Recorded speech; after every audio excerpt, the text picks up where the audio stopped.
Muy buenos días, bienvenidos nuevamente al nuevo programa de podcast Anormal Anonimato. Les saluda Abelardo. Como siempre, recordándoles, mi grupo base es en la ciudad de McHenry, en el 3815 de la Main Street. Estamos invitándolos hoy, tendremos un invitado especial. Recordándole a la audiencia y también a los compañeros que estamos en Spotify, Amazon Music, Apple Podcasts, en YouTube, y el grupo Reencuentro Veracruz de McHenry tiene su propia página de Facebook. Pues estamos invitándolos para que nos sigan en este nuevo programa que estamos haciendo, nuevo episodio. Sale todos los domingos, está saliendo al aire. Eh, eh, Dándoles una petición especial. Sé que nos están siguiendo, nos están escuchando.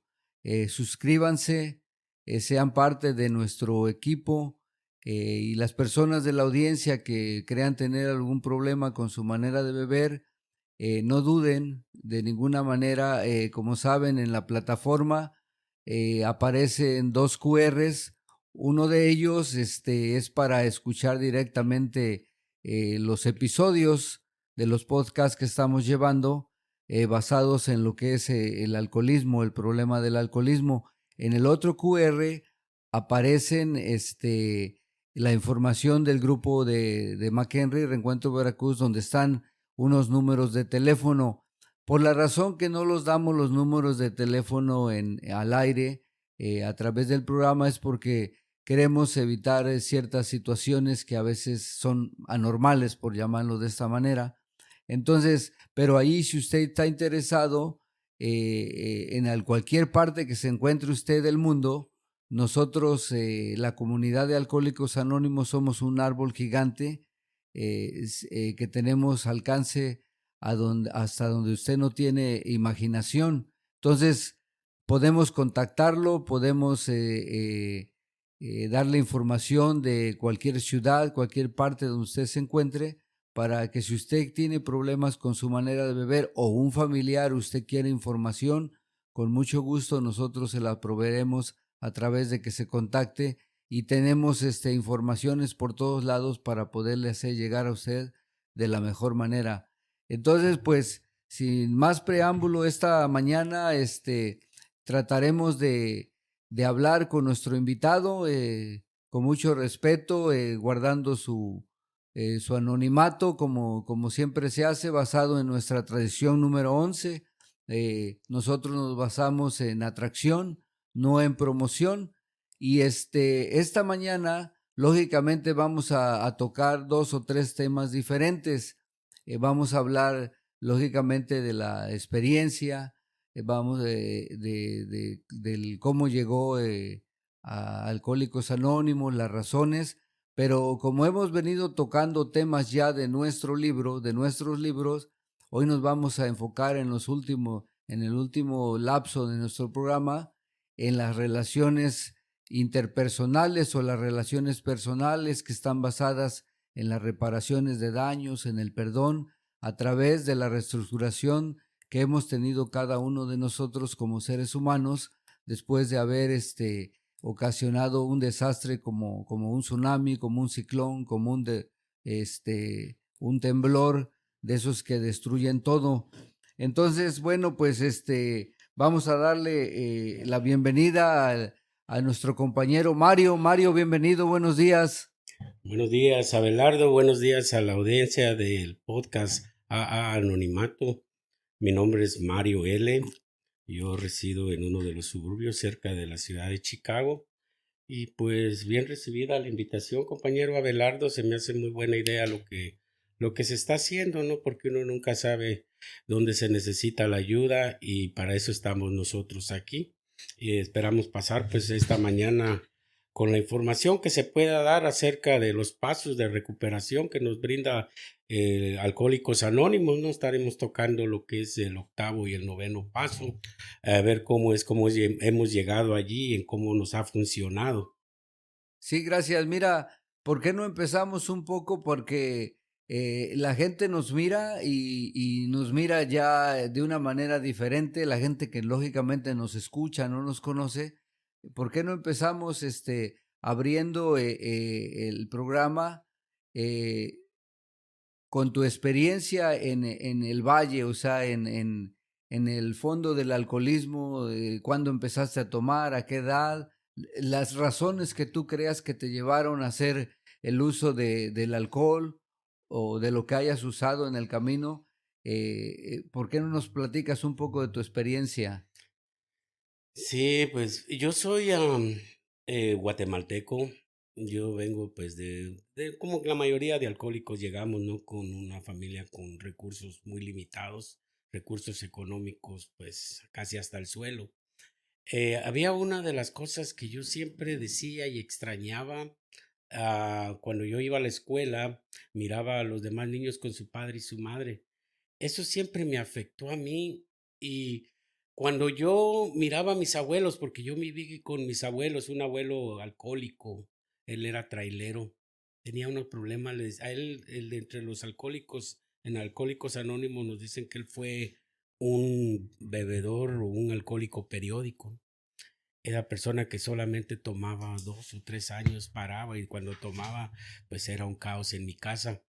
Yo, desde la primera vez que tuve contacto con el alcohol, que fue más o menos como a los 15 años, a mí me gustó el sabor, me gustó el efecto, me gustó cómo me sentía, porque, pues, como les digo, cuando yo iba a la escuela yo me sentía muy abandonado, ¿no? O sea, me sentía como que era diferente a los demás niños, pero yo no sabía cómo podía resolver mi problema. Dicen, ¿verdad? Los que saben mucho del alcoholismo, de que cuando nosotros probamos el alcohol es como un elixir, ¿verdad? Es como una bebida de los dioses que nos transforma en una manera diferente. Yo fui una de las personas que era muy cohibida, o sea, era muy una de las personas que cuando llegaba a la escuela me sentaba hasta atrás y no quería pues participar en nada porque me sentía muy inferior a todos los niños que estaban allí. Cuando tuve la primera experiencia, que fue a los 15 años, fue porque en la escuela donde yo estaba iba a haber una comedia y nos invitaron a nosotros que la hiciéramos. Por ahí alguien había dicho de que cuando uno ingería alcohol le quitaba a uno el miedo. Entonces, como yo estudiaba en la vespertina, o sea, lo primero que hice fue agarrar la botella que tenía mi abuelo allí, pero yo no sabía exactamente cuánto tenía que tomar y me tomé la media botella, ¿no? O sea, yo nunca llegué a esa presentación, a esa comedia que había que hacer, porque me quedé tirado en medio patio, ¿no? Cuando llegó mi papá, o sea, mi abuelo, o sea, sin consideración, pues él me pegó, ¿no? O sea, yo no sentí en ese momento porque estaba anestesiado. Y mi papá el otro día me dijo, no te pego porque has tomado la botella, te pego porque esa botella era mía. El día que tú quieras tomar, tienes que trabajar y si quieres tomar no hay problema, pero tienes que comprártela con tus propios medios. Entonces, desde ese momento, cuando cualquier persona que hubiera tomado en esa cantidad como yo lo hice, se hubiera espantado de la cruda que me dio al otro día y tal vez ya nunca hubiera tomado. Sin embargo, a mí me gustó ese efecto. Y esa fue la primera vez que lo hice y a los 15 días encontré otra botella y lo volví a hacer. Hay muchas personas que se vuelven alcohólicas y dicen que pasan por un estado de bebedor social, ¿no? Que van tomando poco a poco hasta que se van haciendo alcohólicos. Yo no creo que yo haya pasado por eso del bebedor social, porque yo fui de las personas que el primer contacto que tuve con el alcohol me gustó el efecto. Y de ahí para adelante en la secundaria, siempre cada vez que había una forma de echarme los tragos, yo era el primero que iba a tomar, ¿no? A los 17 años yo me acuerdo que tuve el primer problema muy grave que fue, cada vez que tomaba yo me metía en problemas, o sea, como tenía esa cosa de que cuando yo estaba tomado, sí me daban ganas de expresar lo que sentía y no me importaban las consecuencias que iba a tener. Yo me acuerdo que habían unos soldados que cuidaban unos políticos y a los soldados yo les dije que los políticos eran unos ladrones y ellos pues no les gustó mucho lo que yo les estaba diciendo y fue la primera vez que me dejaron 2 medallones en los ojos, ¿no? O sea, así me golpearon hasta donde pudieron. Y como les digo, cualquier persona, cuando después de que pasa eso, mi abuelita me dijo, pero ¿qué hiciste, muchacho? Y ya le conté, dice, no, pues, mira, cada vez que tomas te metes en un problema. Ya no tomes. A los 17 años, mi abuela me estaba diciendo, tú no eres bueno para tomar. O sea, cada vez que lo haces te metes en problemas. Después trabajaba y estudiaba en la noche. Yo fui contador, ¿no? Yo me recibí de contador, pero en la nocturna. Fue algo que para mí seguía los estudios porque me forzaba un poco mi abuelo a seguirlo haciendo, que él no quería que yo fuera mecánico o trailero como él. Y decía, yo quiero que tú algún día estés pues atrás de un escritorio, que tengas una profesión, que seas alguien en la vida. Pero pues iba a la nocturna y yo con 17 años en la nocturna miraba muchas de las personas que ya tenían su vida hecha, ¿no? Ya tenían 25, 26, 27 años, inclusive personas con canas que estaban estudiando de noche, entonces ellos me miraban a mí como joven y pues ellos se iban a tomar los viernes y yo me iba con ellos, ya después también era de tomar día lunes. En esa época de los 17 años, yo ya venía con un problema también con que era la marihuana. La marihuana a mí me daba unos efectos tan bonitos. Dicen, ¿verdad? Ahorita las personas que aquí en los Estados Unidos dicen que eso ya está legal, ¿verdad? Les digo yo, bueno, muchachos, con una vez no se les haga una adicción, está bien. Porque yo cuando fumaba marihuana, lo que me gustaba es que empezaba yo a ver cosas que no existían, empezaba a caminar así como de lado en el aire, empezaba pues a tener otra vida diferente, una vida que sí me gustaba, una vida que me sacaba de complejos y luego yo aunado con eso, con una cerveza en la mano, pues yo me sentía bien mientras estaba bajo el efecto de eso, ¿no? Lo que no me gustaba de la marihuana es que después, cuando ya terminaba yo de aventarme los puros con el que me enseñó a usarla, nos entraba mucha hambre y desgraciadamente pues no habían los medios suficientes económicos como para decir, ya me dio el bajón y vamos a comer algo, ¿no? Este compañero, pues él ya se la sabía. Una vez nos agarraron porque él me dijo, tenemos hambre, pero no tenemos feria. Dice, tú empieza a caminar, chaparro, porque que él estaba más alto, ¿no? Dice, empiézale a correr, no sabía lo que iba a hacer y agarró un par de tortas de una señora que estaba vendiendo y se las robó y empezamos a correr por allá, la señora atrás de nosotros, ¿no? Y lo peor que sí la conocíamos a la doña y una vez la doña me dice, oye, dice, esa influencia que tú tienes con este muchacho no es buena, dice, yo conozco a tu mamá, a tu papá y ellos nunca han robado, dice, si sigues así vas a parar mal, vas a parar en la cárcel. Esa fue una de las cosas que a esa edad, 17, 18 años, ya mi abuela y esta señora me estaban diciendo a dónde iba a parar yo. Sí toqué la cárcel aquí en los Estados Unidos varias veces. Gracias a Dios no me metieron a la grandota, así como la que le llaman la 26 o la cárcel de Wheaton. Todas esas cárceles, pero sí fui a muchas partes, especialmente por manejar, pues por manejar borracho. Yo llegué a los Estados Unidos cuando tenía 20 años. Me acuerdo que mi abuelo y mi abuela me fueron a dejar con el coyote. Mi abuelo tenía una forma de ser, pero él era muy expresivo. Hasta cierto punto, cuando él estaba tomando, a mí me gustaba cuando él tomaba porque como yo era así, como me decía mi tía, tú eras el arrimado, ¿no? Tú eres el que llegaste aquí a quitar el lugar que yo tenía. Y me humillaba mucho. Entonces mi abuelo, como él tenía su forma de ser muy fuerte, muy tosco, muy grosero, cuando estaba tomado me abrazaba, decía, sí te quiero, chaparrito, lo que pasa que a veces no puedo demostrarte, no puedo darte un abrazo, pero solo lo hacía cuando estaba tomado. Y me gustaba eso, ¿no? Me gustaba que el viejo me abrazara así, pero era solamente cuando estaba tomado. Ya cuando se le pasaban los efectos ya volvía a ser igual. Y esa vez me fue a dejar con mi abuela al coyote. Y fue la primera vez, tal vez la última, que vi llorar a mi abuelo, a mi padre. Y me dice, te vas, dice, cuídate, porque probablemente ya nunca te vaya a volver a ver. Y fue cierto, él falleció. Estando aquí yo sin papeles, yo no pude regresar a verlo cuando él falleció. Falleció él de un ataque al corazón. Y mi abuela me dio una despedida así más, o sea, me dijo, mira, te vas para allá, lo único que te pido es que no tomes, porque pues eres muy tonto para tomar. Ni modo, ahí en Puerto Madero, pasando la frontera en México, ahí me puse la primer borrachera con el coyote, ahí me estaba ahogando en el Puerto Madero porque tomamos, nos metimos a según a nadar, yo no sabía nadar y el coyote pues se metió a sacarme. Espantado, espantado, yo me fui a la iglesia de ese pueblo y a pedirle a Dios que me ayudara, ¿no? Porque pues yo quería llegar aquí, no había ni caminado ni siquiera medio día y ya estaba metido en los problemas con el alcoholismo.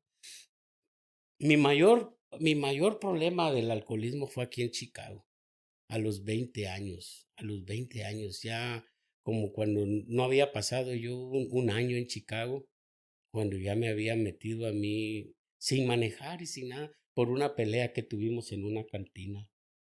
Ahí mismo fue cuando mi esposa, la que aún conservo, fue la que me dijo esa vez, ¿no? De que ella no pensaba vivir una vida con alguien que tomara, por eso ella se había venido para acá, porque había visto mi forma de tomar tan mala que era, ¿no?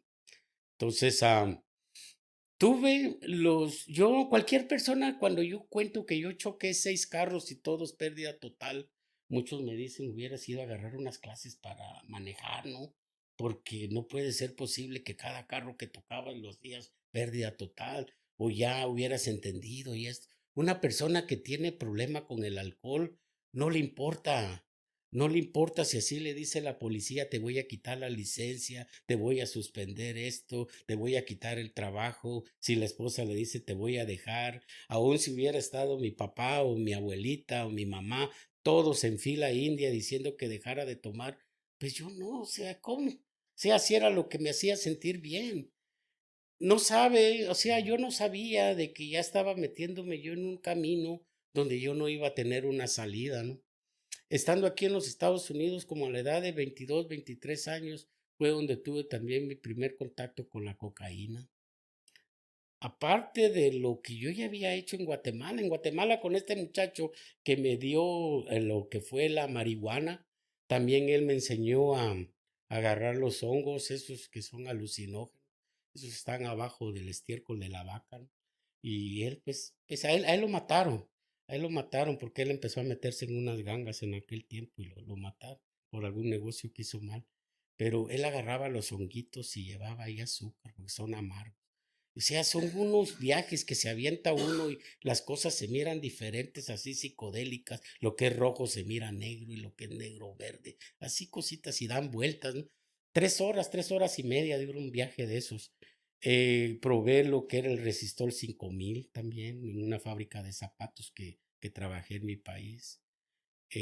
Las pastillas, unas que se llaman diazepam, tomarse 3, 4, 5, 6 seguidas, también lo pone a uno fuera de lo que es el ámbito normal. O sea, yo probé creo que casi todo hasta donde yo pude, que dejé de tomar, ¿no? Ahorita hay un montón de drogas nuevas y pues no tengo necesidad de probarlas, porque yo sé que todas me van a llevar al camino que yo andaba buscando, ¿no? O sea, buscar la felicidad, buscar aquello de querer estar bien, pero no lo encontraba. Solamente los momentos que yo podía estar bien conmigo era cada vez que yo estaba pues alcoholizado. Sí, no, pues pues dice, ya ves que en la comunidad, en nuestros compartimientos, siempre se hoy escucha mencionar que somos como una copias de calcas al carbón, porque siempre encontramos similitudes con compañeros. Yo escuchaba tu experiencia de la niñez, de la juventud, y yo también me crié con mis abuelos, ¿sí? También el abuelo alcohólico, golpeador, maltratador. Había estado él en la revolución. El viejo era de esos viejos que, que como que el amor, el cariño para él no eran conocidos. Claro que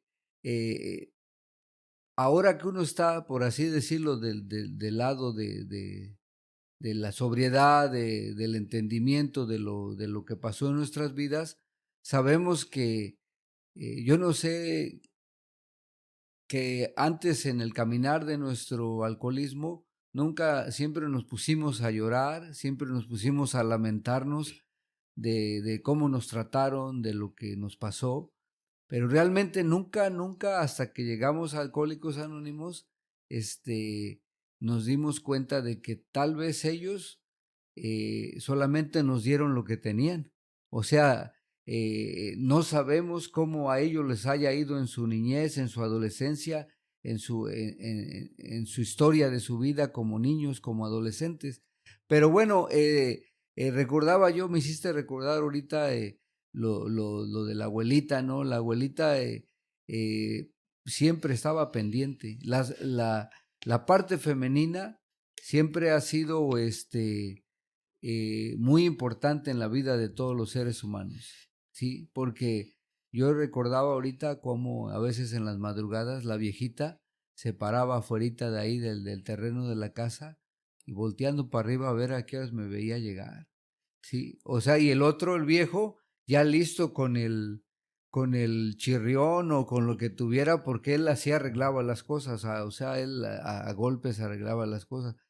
Y la similitud era que cuando tomaba era desprendido, le entraba el cariño, le entraba a ser espléndido, esas cosas. Entonces hay similitudes en las convivencias de los compañeros y son vivencias que a mucha gente que nos está escuchando, fíjate que les ha sucedido, pero desafortunadamente no han encontrado la manera de cómo compartir ese dolor, ese sentimiento y irlo sacando poco a poco. Mario, yo te quiero preguntar,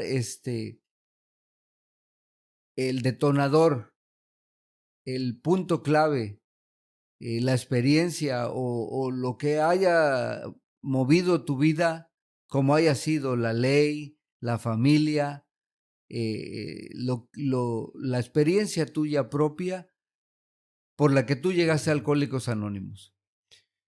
Pues mira, nosotros sabemos que en Alcohólicos Anónimos, según la tercera tradición, le dicen a uno que el único requisito es querer dejar de beber. Yo les puedo asegurar a ustedes que yo no llegué a Alcohólicos Anónimos queriendo dejar de beber. O sea, yo no fui así como muchos, yo no quería. O sea, yo estaba metido en un grupo de Alcohólicos Anónimos sin querer dejar de beber. Simplemente yo lo que quería en ese momento era componer mis relaciones con mi esposa, porque ya había llegado a un punto donde ella ya había dicho, ¿sabes qué? Si no dejas de tomar, o sea, ya te saqué, no te vas. O sea, me había ya puesto las cosas muchas veces, mi ropa, lo poco que tenía en bolsas de basura y me las llegaba y muchas veces yo llegaba, le tocaba la puerta y le decía, ya esto va a cambiar y va a cambiar, pero sin embargo, hay una cosa muy bonita en Alcohólicos Anónimos y hay personas, o sea, yo me acuerdo de los alcohólicos viejos, aquí en Chicago uno ya murió, se llamaba Pablito, él era guatemalteco.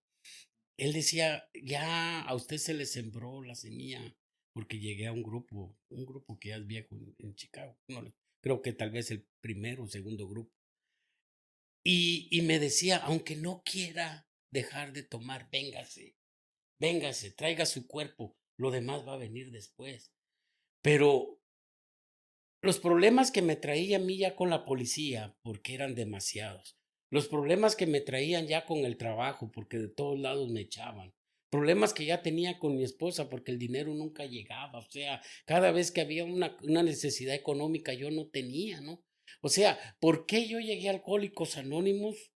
Fue por el conjunto de problemas que ya tenía, pero no porque yo quería dejar de tomar. O sea, yo adentro de mí sentía de que yo podía seguir componiendo mis problemas aunque siguiera tomando. Sin embargo, no es posible, no es posible eso. Una experiencia rápida, aquí, pues ahorita ya no está, le voy a desapodo de cualquier manera. Se llama Chihuahua, él es guatemalteco, o sea, decimos de apodo Chihuahua. Y llegué a ese grupo y yo quería en ese tiempo estar en el grupo, pero seguir tomando, estar en el grupo y seguir tomando. En Alcohólicos Anónimos nunca va a funcionar eso. En Alcohólicos Anónimos le dicen a uno, estos de una vez, llegas aquí, ni con cuentagotas tiene que ser probada la bebida. Y él me agarró y era un verano y me saca y me dice, Mario, si usted no quiere dejar de tomar, está bien, pero no venga aquí a vernos a nosotros la cara de tontos. porque en ese momento que él me dijo eso, yo estaba levantando la parte de atrás de mi carro, tenía una hielera y me iba a tomar una cerveza saliendo de lo que era el grupo. Sentí algo bien feo, ¿no? Como una clase de resentimiento contra él, porque me estaba diciendo que no hiciera lo que yo más quería.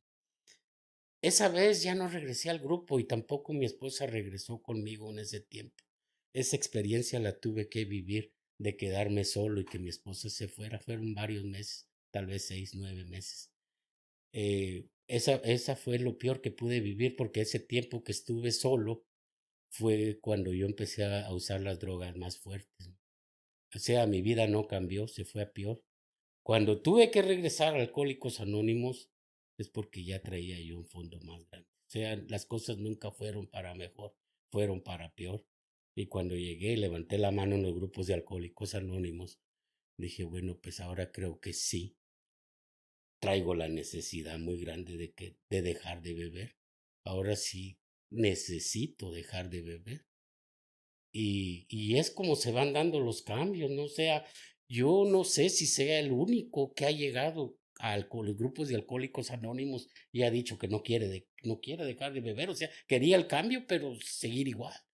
Y es bien difícil, eso es bien difícil porque dicen que uno tiene que entrar en un cambio racional, o sea, nosotros como seres humanos tenemos raciocinio, pero el alcohol nos tiene tapada la mente. Yo he escuchado personas que tienen un coeficiente intelectual más de 130 y esas personas son alcohólicas. Cualquiera diría, oye, ¿y esa persona tan inteligente, por qué se vuelve alcohólico? ¿Por qué? No hay una respuesta.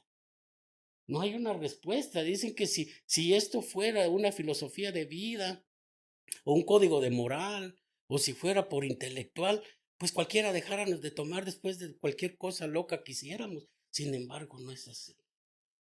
Sí, no, pues fíjate que ahorita que mencionas ese tema, normalmente el tamaño de los fondos de los compañeros, pues sabemos que hay experiencias de gente que tomó 20, 30, 40 años y algunos que ya llegaron en la etapa ya del otoño de su vida, ya muy grandes, porque eso que decías tú, el intelecto hace que el ser humano se sienta que puede controlar todavía su vida.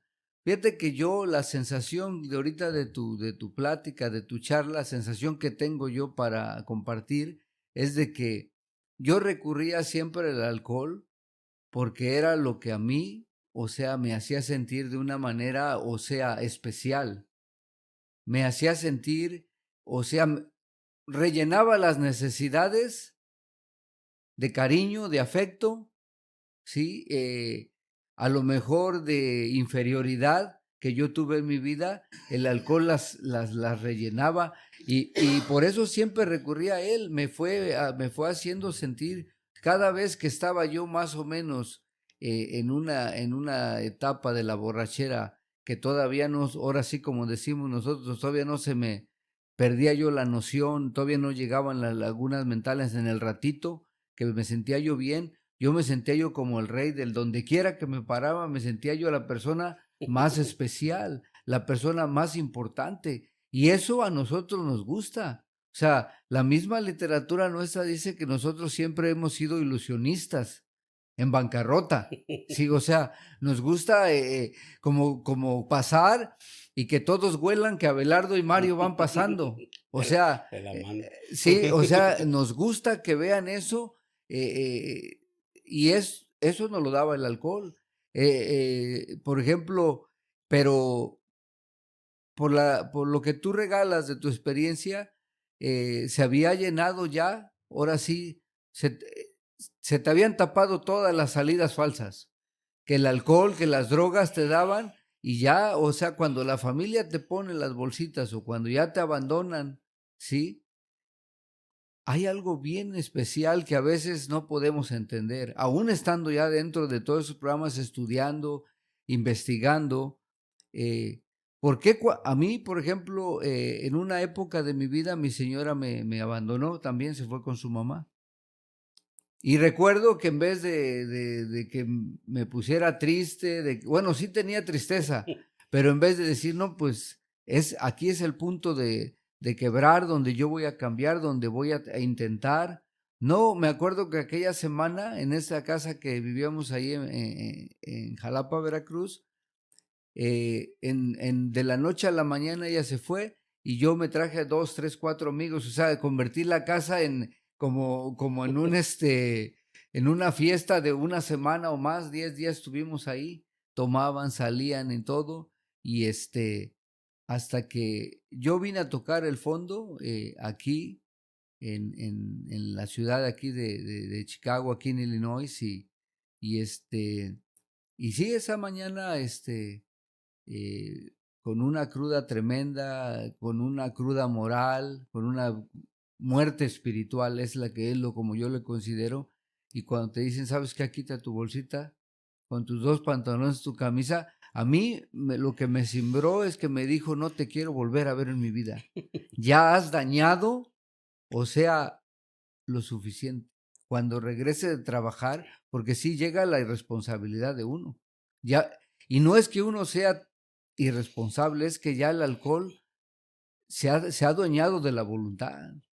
O sea, te ha minimizado, te tiene atrapado de una manera que a veces no dan ganas de pararse, lo pierden los trabajos.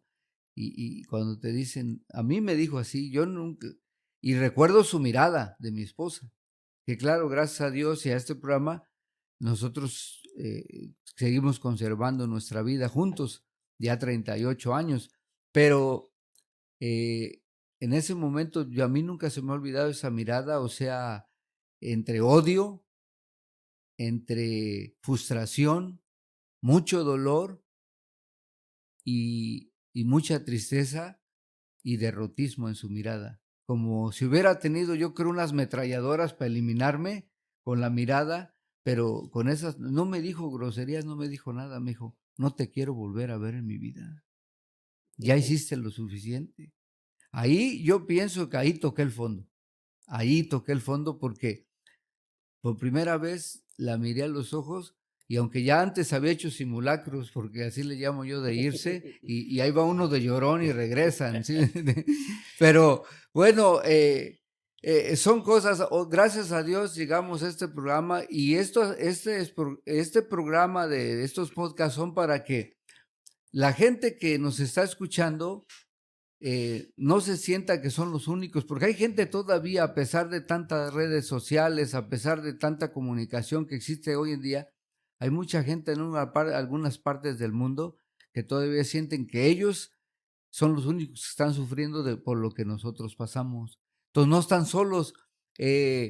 Entonces, tu llegada a Alcohólicos Anónimos fue propiciada por la experiencia que estabas compartiéndonos. Ahora, vamos a entrar un poco en el tema que es doloroso. Este tema yo creo que la parte, ahorita me llegó un recuerdo y lo voy a comentar, la parte que hace que el ser humano dentro de esta comunidad crezca y adquiera una sobriedad. El doctor Bab, uno de nuestros cofundadores, tú has leído mucho, me llegó el recuerdo basado en este tema que vamos a tocar, el 8º, 9º paso, las relaciones interpersonales, el perdón, el enfrentamiento con la catástrofe que ocasionamos. Me llegó esto y tal vez tú no me dejarás mentir, si me equivoco, pues me corriges.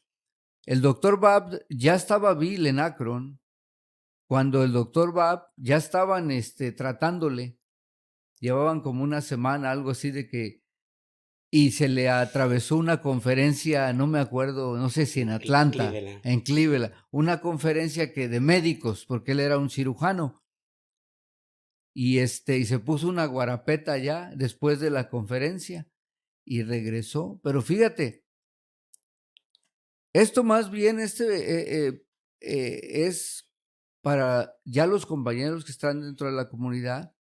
O sea, nosotros tenemos que entender que como el fondo de sufrimiento de todos nosotros es diferente, también las formas, este programa es individual, es grupal, para llevarlo a cabo, pero la recuperación es individual.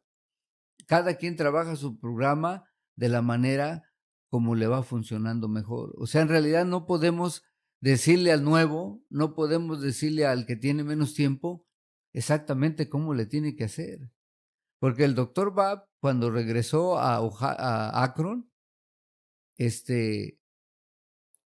tomó, o sea, como punto clave para dejar de tomar ya definitivamente, se fue casa por casa, lo dice nuestro libro, a tocar y a irles pidiendo perdón a toda esa gente que les había ocasionado problemas él por su manera, no sé qué tipo de problemas, no lo especifica, pero ya sabemos nosotros todo lo que hacemos en el camino. Entonces, me llegó ese recuerdo del doctor Bab. ¿Por qué razón? Porque no hay tiempo específico. A él le funcionó de esa manera. Algunos de nosotros, claro, en aquel tiempo no estaban los pasos del 1 al 12. Entonces ellos eran los pioneros picando piedra y eso fue lo que le funcionó. Pero el punto clave, el punto de partida es observar con detenimiento que mientras no hagamos ese trabajo del 8º y del 9º paso, no va a haber un crecimiento y no va a haber una cimentación en la sobriedad. Entonces ahí, si tú quieres empezar a platicar de tu lista, o sea, de voltear a ver, porque a veces tú dices, ¿para qué? Si ya no estoy bebiendo.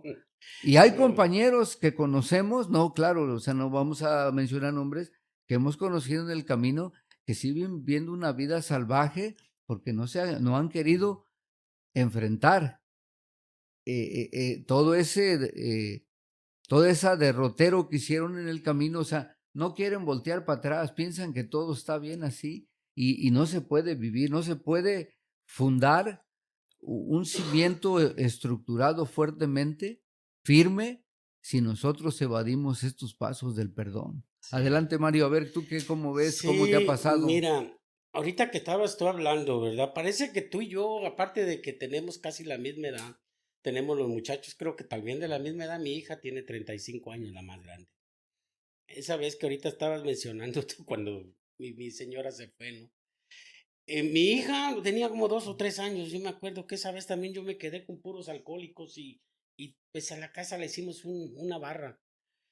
La niña una vez me la llevó mi esposa porque se la pedí y ella la llevó bien bonita, hasta con un chonguito aquí arriba, bien bañadita y yo pues era un domingo en la mañana, yo le había dicho voy a ir a desayunar y te la llevo, pero me puse yo a tomar el sábado. Cuando mi esposa me vio así, ¿no? Y que me vio todo tomado y vio por el apartamento donde ella vivía y lo que estaba en ese apartamento, que era pues prácticamente la alfombra que ella había dejado, una alfombra beige, estaba negra, se metió al baño y ahí la parte donde estaba la tina estaba hasta arriba de negro. Y ella se puso a llorar y agarró a mi niña y la abrazó, dijo, nunca más te vuelvo yo a dejar esta niña, no puedo confiarte esta niña en tus manos. Y tú me habías dicho que ya habías cambiado, porque yo llegaba a verla los miércoles yo no llegaba tomado. Decía, yo ya no tomo. O sea, sin embargo, los fines de semana sí tomaba, o sea, yo no había dejado de tomar. Todas esas cosas, ¿verdad? Dice que nosotros hacemos daños psicológicos y daños físicos, ¿no? Las veces que también, mi esposa nunca se dejó que le pegara, porque yo agarraba una escoba y agarraba un trapeador, y así nos manteníamos como perros y gatos. Pero todo eso quedó en la mente de ella y de mi hija. Entonces, todos esos daños emocionales, todos esos daños psicológicos, daños físicos que están allí, quisiera yo decir, ¿verdad? Que si tú le metes un hoyo a una pared, como una vez que me tiró un zapato y quedó el tacón metido en la pared, después del tiempo yo agarré ese hoyo y cuando lo estaba arreglando, yo ya sin tomar, ¿no? Le eché la pasta, la agarré, pinté toda la pared, quedó bonita. Dijera yo, qué bonito sería si así como yo arreglé este hoyo y pinté todo, creo que pinté todo el cuarto, quedara de bonito. Pero ¿cómo voy a componer los daños que le he hecho yo a mi familia? Es bien difícil porque nuestro programa nos dice, la ignorancia del programa de los 12 pasos, yo creo que a mí me costó años y años poder entender esto, ¿no? Que desde el primer inventario, que viene siendo el 4º paso que hay que escribir para conocerme yo a mí mismo, desde ahí empieza la lista. Porque ahí nos va diciendo, ¿verdad? Vas a empezar a poner las personas que tú piensas que te dañaron, ¿verdad? O sea, pero en el segundo inventario, que viene siendo el octavo, vas a hacer la lista de personas que dañaste, porque vas a empezar a restaurar. Y no solamente pedir perdón, porque hay que hacer una restitución. Vamos a suponer que si fue económico lo que estabas hablando tú del doctor Bao, él fue a pedir perdón y fue a decir que iba a restituir los daños, porque me imagino que él, como yo, pidió dinero prestado por todos lados y nunca pagó. O sea, esto era lo que dijo. Dice ya Sí. la gente, dice, bueno, te debo $20 o lo que sea. Y le dice, mira, perdóname, yo creo que de ahora en adelante sí te voy a pagar. Y lo prometió, ¿verdad? Y tal vez sí lo pagó. Yo muchas veces, yo pedí prestado, muchas veces me decía Mario, me pones, yo pongo vidrios de carros, y dice, déjame $50 y yo mañana te lo pongo, y me gastaba el dinero y no llegaba. O sea, cositas así que el borracho hace, ¿no? Promete cosas y no las cumple. O sea, el mismo alcoholismo te hace hacer cosas que no debes de hacer. Pero ahora, el daño que yo le hice a mi esposa, fíjate, cuando tuve que hacer la lista de los daños que yo había hecho, empecé por los daños pequeños, porque los que sí podía, con una disculpa, con cositas así, y los daños más grandes los iba dejando para después y para después. El daño más grande que yo tenía, porque mira, el resentimiento y la culpa son dos cosas que tiene uno que reconocerlos para poder empezar a hacer algo con el octavo y el noveno paso. Si una persona está lleno de resentimiento y no sabe por dónde empezar, decía el doctor Elizondo, ¿no? El escorpión amargado ese carga así como un venenito atrás en la cola, ahí lo anda cargando. Cuando ya mira que no puede hacer nada con él y que no puede desquitarse, se mete con la cola, un madre se mata. Lo mismo es el resentimiento. Si tienes mucho resentimiento en ti mismo y andas cargando ese veneno, que lo quieres para otra persona y la otra persona muchas veces ni lo sabe, resultas matándote tú mismo. O sea, yo el resentimiento más grande que tuve, aparte de lo que te puedo decir, cómo pude restaurar un poco lo que es mi familia, gracias a Dios. Ahí sigue mi esposa conmigo, después casi tenemos la misma edad de casado. Yo con ella me junté en 1988. O sea, son idas y venidas y separadas y regresadas. O sea, ahí sigue. Te puedo decir que yo tengo una de esas mujeres que dice en nuestra literatura que son de madera fina, ¿no? Que se doblan pero no se rompen tan fácilmente. Las de Alanón tienen otra forma de pensar y dicen que esas personas pues están retrasadas mentalmente. Yo no creo eso. Pero porque sí, dicen si una persona fuera sumamente inteligente te deja y ya no regresa. Pero sin embargo, ¿verdad? Yo sé de que en mi caso el brazo derecho de mi vida, de mis logros y de todo lo que pueda hacer ha sido siempre mi esposa. Pero con mi padre no. Fíjate que el resentimiento más grande que yo tuve con él duró más de 40 años. Siempre con aquella cosa de estarle echando la culpa a él por qué me abandonó con mis abuelos. Aunque ellos tuvieran, mi mamá biológica tenía 19 y él 20. Y a esa edad me fueron a dejar con mis abuelos y el pensamiento aquí estaba siempre, ¿no? ¿Por qué lo hiciste? ¿Por qué no pude tener yo esa familia que siempre quise? Porque yo siempre me sentía abandonado, porque yo siempre sentía que no tenía justicia, porque siempre yo me sentía aislado de la sociedad. Todas esas cosas se las iba echando yo a él. Muchas veces yo miraba una foto cuando iba a mi país, decía mi esposa, inclusive, vamos a ver a tu papá, pero aquí estamos cerca. No lo quiero ni ver. Lo hacía, pero no con algo que me saliera, o sea, de ir a ver a mi papá. No, está bien, que está una feria. Cuando tuve que hacer yo, porque se hace la lista, como te digo, ¿no? El problema con mi hija, hasta la fecha lo sigo trabajando. Tengo una hija, tengo dos hijas. La hija más pequeña casi no vio mi alcoholismo. La hija más grande sí. Fíjate que ella hasta tuvo que ir a ver un psicólogo hace años porque pues, el aislamiento la estaba forzando mucho. A ella prácticamente la tuvimos que sacar de la casa para que ahorita vive ella en su casa sola, para no estar mucho apego con nosotros. Con ella las pláticas que he tenido, quisiera de que algún día ella me sacara, como dicen los alcohólicos, ¿no? La madre, para que sacara lo que tiene adentro, sin embargo ella se pone a llorar. Con mi esposa, fíjate que solamente pedir perdón o pedirle disculpas no es lo mismo que la restauración de muchas cosas que hice, ¿no? A ella sí, a ella sí la defraudé muchas veces. Dice el noveno paso que si uno va a tratar de hacer algo, pero en vez de componerlo, lo vas a poner peor, mejor que no lo hagas. Hay muchas cosas que a ella no le puedo ser 100% honesto de las cosas que yo hice, porque al hacerlo van a hacer peorar las cosas, ¿no? Entonces, con la idea de esa, yo no sé si tú te acuerdas cuando yo tenía un Jeep grandote azul. Ese carro yo lo compré y ella nunca dio como el ok, la autorización para hacerlo. Yo lo hice. Ese carro le decía yo el soberbio, porque yo lo agarré y ella me dijo, yo nunca me voy a subir ese carro y yo le decía, yo pensé, nunca te voy a dejar subir. Y es más, con aquella soberbia que decías, si me muero quiero que ese carro lo entierren conmigo. O sea, una rebeldía completa que yo tenía en ese tiempo porque, pues mira, cuando uno no hace eso que te estoy diciendo yo ahorita de sacar resentimientos, sacar culpas y a meterse uno lo que es el programa, lo lleva uno la soberbia a lo mismo que tú decías, ¿no? De creerte superior a la demás. De decir aquí los chicharrones son míos y aquí solo los míos truenan y dejas por un lado todo lo demás que te ha estado ayudando. Con ese carro yo lo tuve que vender. Tuve que comprar un carro familiar y tuve que agarrar las llaves y decirle, este carro lo vas a poder usar tú.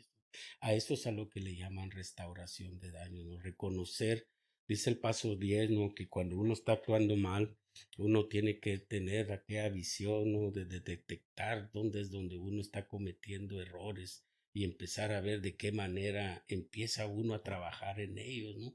Porque si no, ¿de qué sirve? O sea, si tú puedes pedir perdón, pero seguirlo haciendo. Entonces no sirve de nada, simplemente detectar, admitir y corregir son los 3 pasos que se van haciendo para que uno no vuelva a cometer los mismos errores. Dice el octavo y el noveno paso, como el cuarto y el quinto, ¿no? O sea, no es solamente que te des cuenta, sí, pues hice mal, sí te mentí, sí te robé, sí te hice todo, te fui infiel, todo lo que sea. Sí, está bien, lo estás confesando, pero lo sigues haciendo. O sea, no sirve de nada que solamente lo estés, sino que tiene que haber un cambio en tu forma de ser, pensar y actuar para que ellos digan, no, pues no solo es lo que habla, sino la forma como se está comportando ahorita, tal vez va a llevar tiempo antes de que le empiecen a creer a uno. Porque imagínate cuántos años nosotros no fuimos mentirosos, mitómanos, de la manera que la esposa ya llega a decirle, no, pues yo ya no le creo nada a este hombre. Sí, pues fíjate que referente a la restitución, a la reparación, hay algo, hay un parteaguas ahí, tú lo mencionabas, o sea, hay ciertos pasos que van agarrados de la mano. El cuarto y el quinto paso van agarrados de la mano y ya desde ahí, desde el inventario moral, uno ya sabe quién lo dañó a uno, pero también, o sea, el octavo paso, la lista es un recordatorio nada más, porque si tú hiciste un minucioso inventario moral, tú ya tienes el conocimiento de ti mismo, de tu historial y todo un complemento de la vida. Aquí, mira, aquí la situación es que hay algo que nos sugiere y esto funciona de una manera, dice que nosotros tenemos que ser bien duros con nosotros mismos, pero bien tolerantes o blandos con la demás gente. Y tener mucho cuidado, lo que tú mencionabas, en no, de hecho, el noveno paso y en el capítulo 9 también aparece que uno debe de ser cuidadoso porque puede uno dañar mucho más, o sea, de lo que se puede reparar.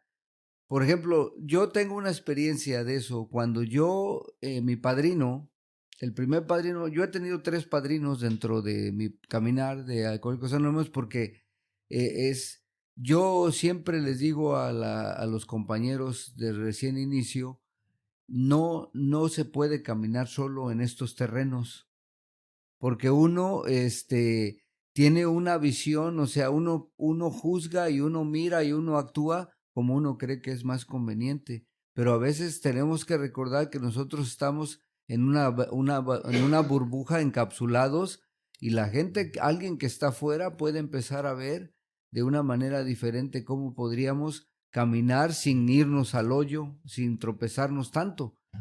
Entonces, ese primer padrino, después de que habíamos trabajado en mi inventario y todo eso, yo llevaba, por eso te digo que los tiempos son diferentes.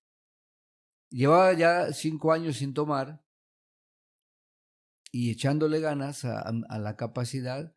Entonces, él me dijo, vamos a trabajar en estos pasos, pero vamos a entrar en la práctica.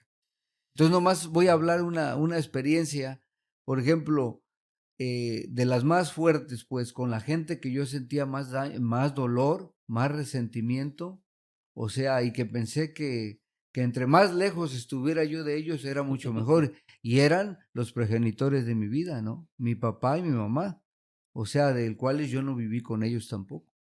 Entonces, me dice el padrino, me dice, oye, un día saliendo de la reunión, me dice, porque él tenía mi currículum, tenía mi historial, y él sabía qué clase de alacrán yo era, de qué clase de víbora yo era.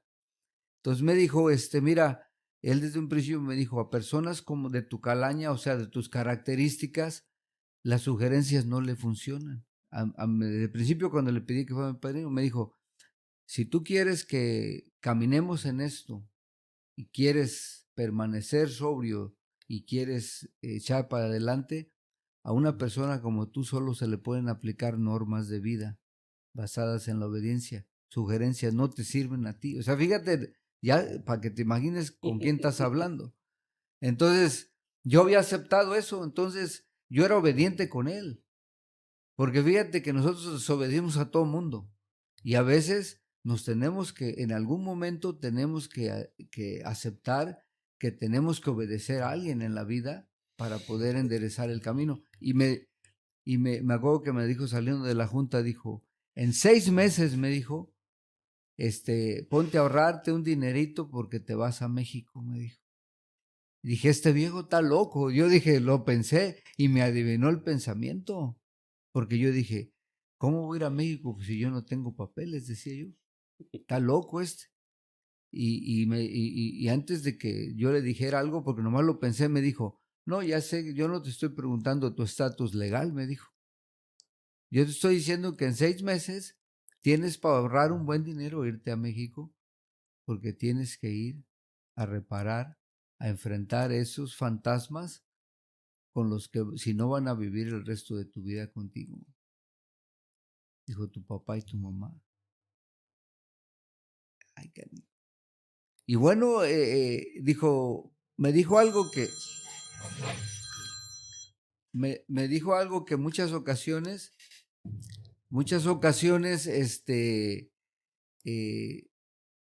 a veces muy poca gente con falta de fe te lo dice, me dijo, pero él era un hombre de fe, me dijo, mira, tú nada más ponte a disposición que el que tiene todo el poder, él te va a poner todo así, para que tú llegues allá.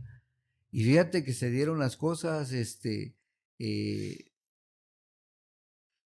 momento estábamos comprando los vuelos, mi esposa y yo, su mamá estaba bien enferma, o sea, el viaje se dio más o menos en ese tiempo que nos fuimos. Y la enmienda que yo llevaba era de que mi papá y mi mamá ya tenían sus familias, ellos nunca vivieron juntos tampoco. O sea, la enmienda que yo tenía era de pedirles que si nos podíamos reunir. Y que mi trabajo era pedirle perdón a ellos por yo haber sido un hijo que les hubiese causado vergüenza, por no haber sido el hijo que ellos hubiesen deseado tener. Y en eso uno no está, tu mente no está de acuerdo, no. Pues ¿cómo es posible si cuando yo lo más lo necesité nunca estuvieron? Lo que uno quiere es gritarle todo el coraje que uno tiene. Sí. Y cuando aceptaron, Y cuando a los 37 años de edad yo me senté con mi papá y mamá a compartir el pan y la sal, yo lo único que les dije, la obediencia, les dije lo que el padrino me había dicho. Le dije, ¿saben que yo estoy aquí? Les agradezco porque quiero pedirles perdón por todo lo que vieron o lo que escucharon o de mi caminar, por ser una vergüenza como su hijo. Perdónenme. Haz de cuenta como que destapé una fuente de dolor, porque inmediatamente mi papá y mi mamá, ellos empezaron a hablar, a pedirme perdón. O sea, todo lo que yo quería reclamarles, o sea, ellos lo empezaron a decir o sea, sin que yo se los pidiera. Yo nomás les pedí perdón. Y ahí yo siempre les digo a mis compañeros que Dios actúa de maneras que uno desconoce. Porque cuando bajamos de ese restaurante, ahí fue donde yo me quebré ya. O sea, yo sí lloré, estaba ahí. Pero cuando bajamos del restaurante, en esa calle principal de la ciudad, ahí donde yo soy, estaba un señor vendiendo globos. El mismo que le puso en la tercera tradición, el mismo poder superior que le puso aquellas palabras al que no querían aceptar. ¿Te acuerdas que le dijo, qué haría el maestro? Yo estoy 100% seguro que ese Dios mismo le puso las palabras, algo en mi mente a mi mamá. ¿Cómo se le ocurrió a mi mamá? Íbamos caminando y le dice, mi papá ya murió, en paz descanse, le dice, Miguel, dijo, cómprale un globo a Belardo, nunca le has comprado nada en su vida.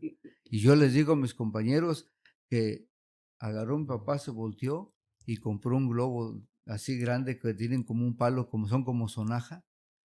Fíjate, a un viejo de 37 años, un adulto, y me lo dio en la mano. Yo no pude hablar, Mario. No pude hablar, no. Caminamos por un parque ahí, yo tenía trabado todo esto y solo me escurría mares de lágrimas, mares de lágrimas. Me pasé todo un día completo con ellos, sí. Pero te lo aseguro que cuando yo regresé de México de ese viaje 6 semanas después por el desierto otra vez, yo sentí que el poder superior, no, como no, nadie me vio, o sea, yo pasé el desierto como si no pesara ni una onza, así, suave, o sea, en 4 días estaba yo acá otra vez, ¿sí? Entonces son de las cosas de las cuales yo de ahí, te voy a ser sincero, yo con mi padre, hablaba yo 1 o 2 veces por año por teléfono, porque por mi padre siempre sentí más que dolor y odio, sentí indiferencia por él siempre. Pero por mi madre sí. O sea, con mi madre fue difícil y créeme que hasta apenas el año pasado que pude ir, gracias a Dios, fui hace el año pasado a convivir con ella. Me pasé más de una semana completa durmiendo, desayunando, parándonos juntos, caminando, o sea, haciendo todas las cosas. Y siempre, o sea, yo nunca le he dicho a mi mamá, aunque ella, bueno, sí salió en una charla de que yo le robaba el dinero de su armario, pero no fue algo que yo se lo dije verbalmente, pero yo me comprometí conmigo mismo desde que yo me afirmé en el programa hace muchos años, de que yo cada peso que le había robado mi mamá se lo iba a devolver, a retribuir de maneras como yo pudiera, Sí. sin decirle, mira, te estoy dando esto, pero no, o sea, son cosas que han pasado y que sabemos que hay que hacerlas, hay que practicarlas, porque si no, no va a funcionar.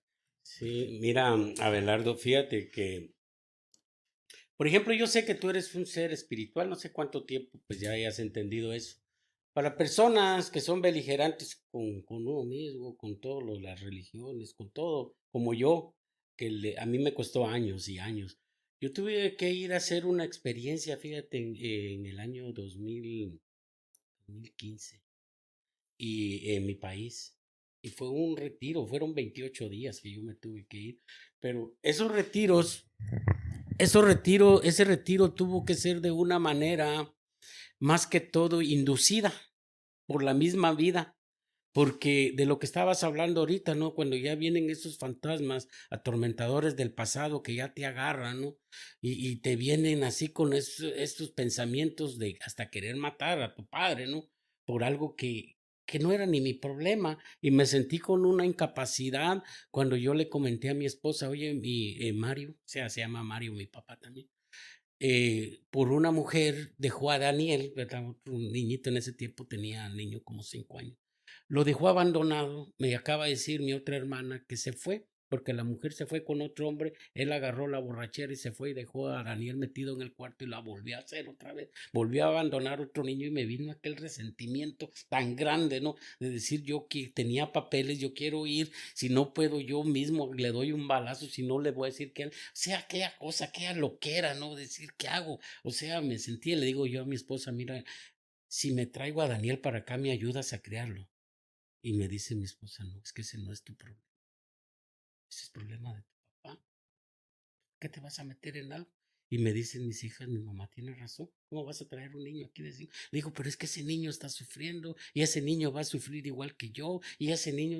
Entonces me dice mi esposa, y entonces tu programa que tienes no te ha enseñado a sanar tus heridas que tienes de la infancia. Fíjate, cuando se quita eso así, ¿no? Las cosas, yo empecé con una, le llaman, ¿no? De las borracheras secas, esas donde te metes en una cápsula y no quieres saber de nada, ni de familia, ni de grupo, ni de padrino, ni nada. Cuando a mí me tuvo que llegar, dicen que lo que tú decías ahorita, Dios tiene las formas de llegarle a alguna persona así como yo. En esas veces que yo estaba solo en estos aparatos que tenemos, estaba en una y decía allí viviendo sobrio, y decía yo, ¿esto qué es? ¿Y qué es? Viviendo sobrio se llamaba esa parte donde yo fui a tener mi experiencia espiritual. Y era en Guatemala, y llamo a este Arlin, él fue mi padrino, mi primer padrino. Y por teléfono yo le empiezo a contar lo que estaba sintiendo y dice, oye, tú has estado en Alcohólicos Anónimos años y me estás contando cosas de kindergarten, haz de cuenta que yo estoy hablando con una persona que tiene 3 meses de haber llegado. Dice, tú no sabes lo que es un tercer paso. Por lo que he hablado, tú no conoces a Dios, no tienes ni la menor idea de esto. Por eso es que estás así como estás. Dice, y él me dijo eso, ¿no? Me dijo, ¿puedes venir tú a Guatemala? Le digo, sí puedo, pero no le voy a decir a nada de eso. Estaba resentido con la familia porque no me apoyaron. Y le dice, no, no seas mal, no, ¿por qué quieres hacer más daño? O sea, diles lo que vas a hacer. Diles que te vas a desaparecer. Ya tienes problema con tu esposa, que ya están a punto de separarte, que ya te dijo que se van a divorciar. Entonces, dales la oportunidad que estén sin ti por lo menos un mes para ver si es algo que se pueda hacer. Vente, pero avísales que vas a venir para acá. Me voy allá y empiezo los 28 días ahí con eso en una clínica, una cosa, un retiro. Fíjate que ahí fue donde yo empecé a leer los libros de Alcohólicos Anónimos. Yo no tengo más de 9, 10 años, llevo de empezar a leer lo que es la literatura, de empezar a compartir en los grupos, de empezar a hacer lo que estoy haciendo ahora. Y él fue el que me dijo, cuando ya empezó a ver las pláticas que yo tenía con él, me dice, ay, dice, mira, yo no puedo platicar contigo, tú estás en un mundo y yo estoy en otro, pero en el de Alcohólicos Anónimos no estás. O sea, yo no sé qué hiciste tantos Te años. dio el martillazo. En el orgullo. Al ego. Al otro día me levanta, no, en la noche me dice, mira, te levantas temprano que vamos a ir a conocer a un amigo, te va a gustar. Le digo, está bien, en la mañana desayunamos porque ahí nos daban desayuno, nos daban todo, o sea. Y ya nos vamos en la mañana, ¿no? Y nos vamos ahí como 20 minutos, llegamos a un parque y me dice Garlin, mira, aquí está el parque, aquí está el mercado, vamos a comprar una tomate, cebollas y todo, está bien. Y llegamos aquí, en esos pueblos está el parque y está la iglesia aquí. Y entonces nos venimos caminando por la parte de atrás de la iglesia. Y entró Arlie y me dice, vente. Y en la parte de atrás de la iglesia había un silloncito así como este y unas banquitas y había un Cristo chiquitito ahí. Cuando yo entré vi una señora indígena que le estaba pidiendo a Dios por su hijo, creo que era, que lo había metido preso. Y la señora estaba llorando y le estaba pidiendo a Dios que le ayudara, que ella sabía que él no era culpable, que ella iba a hacer todo lo posible, pero que no lo quería ver en el bote. Y me dice Arlene, te voy a dejar, voy a ir a traer tomates, ahorita regreso. Se va Arlene y me deja allí, con la señora enfrente, con eso que le estaba pidiendo a Dios, y yo hasta atrás. Como 2 o 3 minutos que yo estaba oyendo a la señora que le estaba pidiendo a Dios con una devoción que yo nunca había sentido nada de eso. Y vengo yo y fíjate que empecé a sudar, empecé a agarrar así Y empecé a escuchar a la señora y empiezo a ver por todos lados que no había nada. Y en ese momento yo me hinco. Y en ese momento yo le pido a Dios, ¿verdad? Que me quitara ese sentimiento que tenía yo de quitarme la vida. Y decirle si hay algo que hubiera allí, que tuviera que hacer yo, que yo lo iba a hacer. Pero que si yo me iba a morir, no quería morir de esa manera. Porque yo no quería volver a beber. Dice, ya lo había hecho y había fracasado. Y ahora sin beber tengo esos pensamientos de querer quitar la vida, estoy perdiendo a mi familia otra vez, tengo dinero entre la bolsa y no me sirve. Fíjate que pasó un tiempo que yo estaba haciendo, no sé cuánto tiempo pasó, la señora se levantó y se fue, yo me quedé. Y fue un silencio que tuve por un tiempo, no sé cuánto tiempo. Y llegó el Arlin con los tomates, ¿no? Y me jaló. Y nos fuimos en el carro, ¿no? Pero yo iba así. Ido. Sí. Y me dice el alien, no, ya vámonos. Oye, dice, ¿y el amigo que vamos a ir a visitar? Fuimos. Ojalá lo hayas encontrado. Ay, Fíjate que la entrada al tercer paso para un despertar espiritual para algunas personas, a algunos les va así por poquito y a quienes les viene súbito, pero por la calamidad. O sea, es feo sentirte todas las mañanas con aquel pensamiento de querer quitarte la vida. Todos los días, todos los días, todos los días. O sea, decir, ¿qué estoy haciendo yo en este mundo?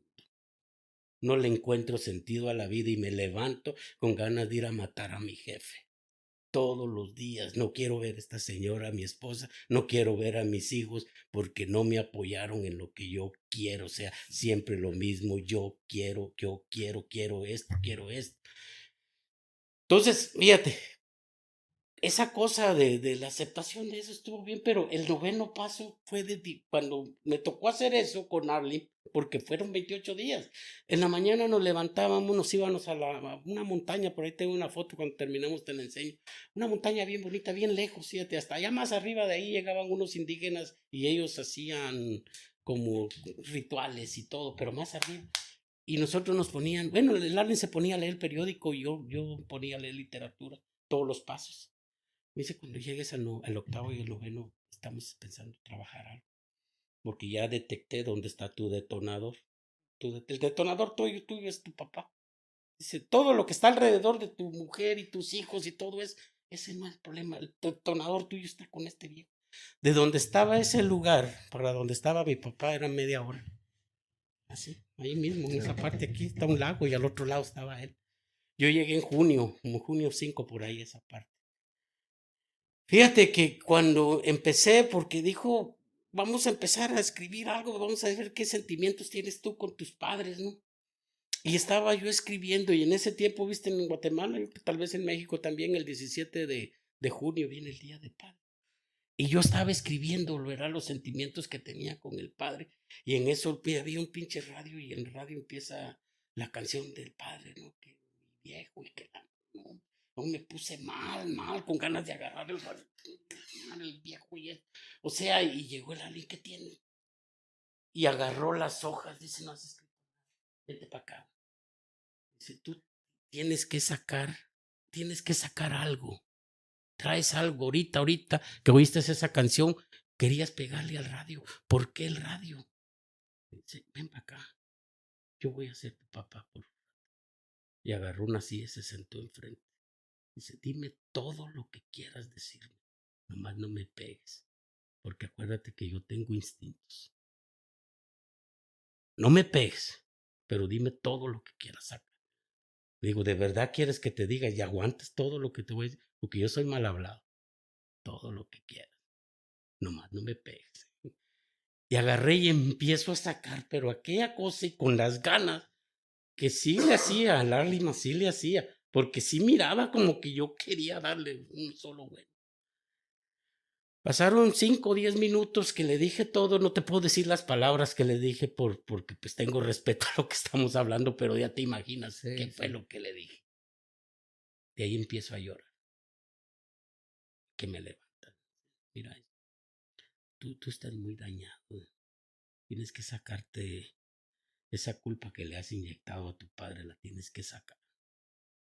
porque todo lo que me dijiste, yo te pudiera haber respondido. Te respondí 2 o 3, porque sí me respondió y me enojaba. Decir, ¿qué tú sabes de mí? ¿Sabes mi infancia? ¿Sabes por qué yo también fui abandonado? ¿Sabes que yo también tuve carencia? Todo eso me enojaba más, sí, pero es tu culpa y esto y lo otro. Fíjate que cuando terminamos, ¿verdad? Porque terminamos eso, y yo me regresé otra vez aquí a Chicago, y él venía con esta en una lista de recomendaciones que te da un padrino. Un padrino no te puede mandar a hacer cosas si no quieres hacerlas, son sugerencias nada más. Y él decía, ojalá no te tardes mucho en hacer lo que tienes que hacer, pero una reconciliación contigo y con Dios la tienes que seguir trabajando para que te dé fuerzas para hacer una reconciliación con tu padre, quitarte ese resentimiento, quitarte culpas, y vas a ver que cuando estés, pues él habló del reino, ¿no? Dice, la añadidura va a venir después, pero tienes que estar en la justicia del reino y después todo va a venir por añadido. Yo quise entenderle como que si hacía las cosas que tenía que hacer, todo lo demás se iba a componer, pero tenía que buscar la forma donde estaba mi detonante para empezar yo a arreglarlo. No fue fácil. Fíjate que no fue fácil. Yo llegué aquí a los Estados Unidos, pero antes de venirme él me dijo, regresa a tu casa si tu esposa en 3 meses no puede vivir contigo, déjalos. Ya no esperes que ella se vaya, déjalos, porque definitivamente esa situación ya no se para más. Pero trata de arreglarlo con ellos. Si vas a tu grupo, no estés resentido con tu grupo, métete a los servicios, métete a hacer un montón de cosas por ti, porque te tienes que recuperar a ti mismo. Tienes que empezarte a pedir perdón a ti por todo lo que te has hecho. Tienes que empezar a decirle a Dios que te perdone por todo el daño a ese cuerpo tan bonito que te dio y tú lo madreaste todo. Vas a tener que empezar a pedirle perdón a todas esas personas, pero no solamente perdón de boca, sino con actos, porque los actos son los que la gente te va a apreciar, no solamente que hables. Con tus hijos, con tu esposa, con tus vecinos, con todos ellos, trata de que esa actitud que tienes cambie. Y lo más bonito de todo esto va a ser después. Ya no, tú no vas a tener que esperar decirle a alguien que te venga a pedir perdón, porque no hay nada que perdonar. Tú no puedes perdonar a nadie. El único que tiene esa facultad de perdonar a alguien es Dios. ¿Te imaginas esos 3 niveles de perdón que tiene uno que pasar antes de eso? Pero el del Padre tenía que venir por etapas. Y esas etapas no fueron fáciles. ¿Te imaginas que yo tenía que mandarlo a traer a los Estados Unidos? Tenía que invitarlo a mi casa. Tenía que convivir con él. Aparte de convivir con él, tenía que hacer lo que había hecho con él en aquella silla con Arlene. Se lo tenía que decir a él personalmente. Y después esperar la reacción de él. ¿Cuánto tiempo? Ya llevaba 2 años. Tenía una compañera que me ayudó bastante en este proceso, bastante, y la insistencia, ¿no? Y el Arlen también ya son 2 años. ¿Qué pasa con esto? O sea, si sigues con esto, o sea, todo el trabajo que se hizo aquí no va a funcionar porque lo tienes todo parado. ¿Qué vas a hacer con eso?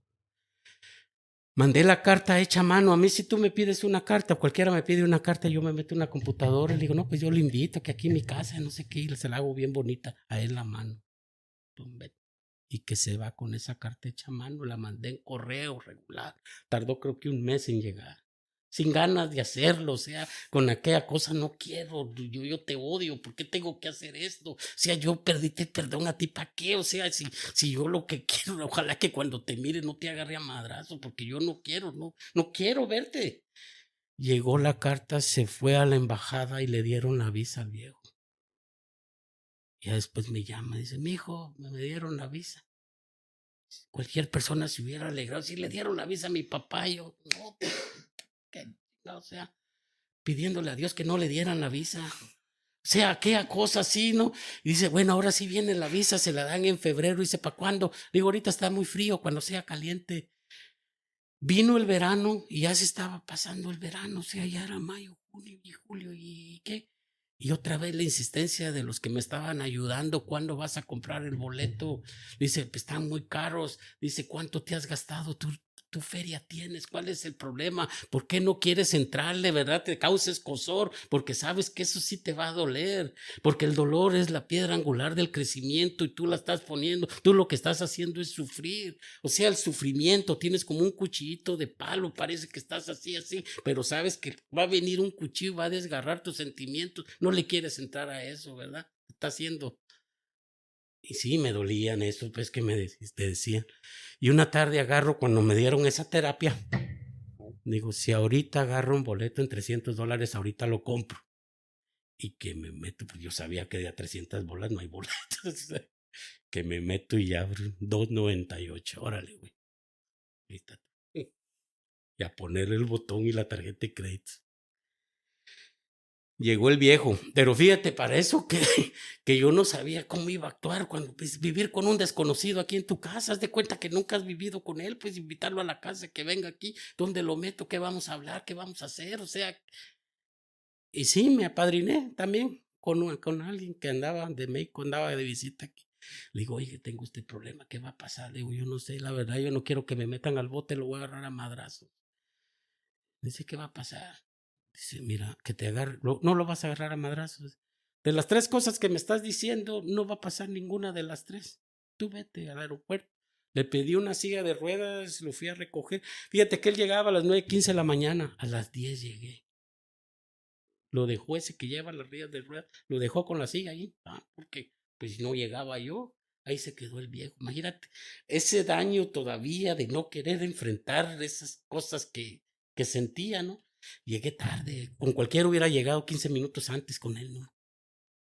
Cuando me vio el viejo de lejos, ¿no? Se levanta en la silla y lo miro. Fíjate, una persona ya con arrugas, viejo, canoso, delgado.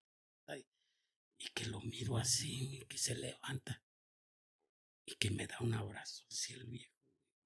Y, y que yo lo agarro, me pongo a llorar con él, o sea, algo así, que nunca lo había hecho. Dije yo, este padrino pues tiene razón, ni lo agarré a madrazos, ni lo maltraté, ni nada. Ya lo meto al carro, platicando cosas ahí se quedó en la casa. Lo único, fíjate, que se me ocurrió al otro día en la mañana fue llevarlo al grupo de Alcohólicos Anónimos. Lo llevé al grupo. Y allá estaba en la junta y le dije, leyeron la tercera tradición y levantó la mano el viejo, porque él sí era alcohólico. Levantó la mano. Ahí le dieron su información. El señor no ha bebido desde ese tiempo. No ha bebido. Anduvo conmigo en varios grupos aquí en el de Alcohólicos Anónimos. Y cuando lo fui a dejar a Kentucky, que ya se quedó, bueno, 6 horas de aquí para allá. Por allá en el camino, después de 3 horas, agarramos almuerzo y nos fuimos en una mesita, pues ya era verano. Me lo llevé lejos. Voy a hablar con este señor. Fíjate que cuando empecé a hablar con él, pero no hablé de la forma que le hablé a Lali. Eso, si le hubiera hablado de la forma que le hablé a Lali, tal vez hubiera sido diferente. Me sirvió esa forma que yo le hablé a Ali, porque ahí sí saqué yo lo que sentía. Con él fue una plática así como la que tenemos tú y yo ahorita. Así. El señor se puso a llorar. Y me dice, yo nunca imaginé que tenías tanto odio contra mí. Dice, discúlpame. Discúlpame, o sea, no fue.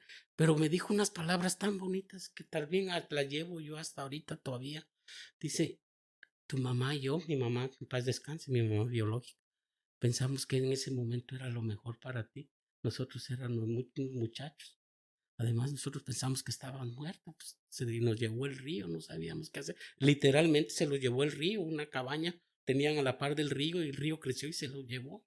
Por allá me fueron a encontrar a mí todo empanzonado. Fueron a dejar con mis abuelos y él decía, creo que es una bendición que tú hayas crecido con tus abuelos. Mira, tus demás hermanos llegaron a tercero primaria. En los estudios tú te recibiste. Yo no creo que haya sido malo eso. Sean en esa forma de pensar que él me dijo eso. Fíjate que sí, le pedí perdón por todos los pensamientos, por todo lo que se no es. Aquí yo creo que debería yo de pedirte perdón a ti porque yo no sabía todas esas cosas, pero me empezó a contar su niñez y cosa que mi abuelita nunca me contó. Mi abuelo, ese que te digo que era rosco, que era grosero, le había dicho, me junto contigo, pero no quiero a él. Entonces, mi abuelita prefirió al hombre y dejar a Mario afuera. Y se fue a vender periódicos por todo, porque no fue aceptado en esa casa. Y eso no lo sabía y mi abuelita eso lo tenía tapado. Y como mi abuelita había muerta, de ahí para dónde le haces, ¿cómo vas a averiguar si eso fue cierto o no fue cierto? Mi trabajo era creerle lo que estaba diciendo Mario. Pero algo de cierto tuvo que haber habido, porque ¿por qué no vivió él con él? ¿Y cómo sentiste? O sea, se siente uno completamente diferente cuando logra uno aliviar las secuelas mira, nosotros sabemos, la literatura dice que, que nosotros nunca nos vamos a curar, no es una enfermedad incurable, pero vamos a tener un mejoramiento, dice uno de nuestros pasos, que vamos a tener un crecimiento a través de hacer estos trabajos. Y hay muchos compañeros que no lo quieren enfrentar. Y hay mucha gente en la audiencia que después de que escuche esto, en cualquier parte del mundo donde se encuentre, o sea, va a llorar, porque están pasando por lo mismo. Tienen atorado un clavo que ellos mismos tienen la herramienta para sacarlo, pero no se quieren acercar a pedir ayuda a una comunidad tan bella como Alcohólicos Anónimos. No quieren. Y los que están sufriendo ya dentro de los grupos, o sea, no nada más tienen la herramienta, o sea, tienen los medios ya para hacerlo, pero sin embargo, como tú, como yo, o sea, Bab lo hizo rápidamente, nosotros nos fuimos esperando y le fuimos dando largas, pero ya casi para terminar, o sea, qué satisfacción tan grande se siente el poder aliviar, o sea, alivianar el peso de la carga que se ha traído toda la vida, ¿sí o no? Sí, mira, fíjate que como todo es un proceso, el programa de Alcohólicos Anónimos, tú lo decías anteriormente, ¿no?